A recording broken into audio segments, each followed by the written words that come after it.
मका विक्री करून आलेल्या पैशांमधून स्वतःकडे 800 रुपये का ठेवून घेतले या कारणावरून चिडलेल्या पोटच्या मुलाने जन्मदात्या पित्याला शिवीगाळ व दमदाटी करत काठीने जबर मारहाण करून जखमी केले। ही घटना बुधवारी रात्री 10 वाजण्याच्या सुमारास यलमर मांगेवाडी तालुका सांगोला येथे घडली। याबाबत हनुमंत शिवाजी येलपले यांनी मुलगा गणेश येलपले याच्या विरोधात फिर्याद दिली आहे। यलमर मंगेवाडी येथील हनुमंत येलपले यांनी 30,000 रुपयांची मका विक्री केली होती। दरम्यान रात्री 10 वाजण्याच्या सुमारास हनुमंत येलपले हे जेवण करून घरी बसले होते। त्यावेळी मुलगा गणेशने वडिलांना मका विकलेले पैसे मागितले असता त्यांनी त्याला 30,000 रुपयांचा माल विकला असून 29,200 रुपये त्याला देऊन स्वतःकडे 800 रुपये ठेवून घेतले होते।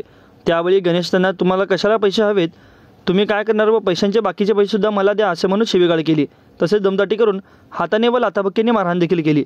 तेथेच पडलेल्या लाकडी दांडग्याने वडिलांच्या डोक्यात तसेच तोंडावर, पाठीवर व हातावर पायावर मारहाण करून जखमी केले।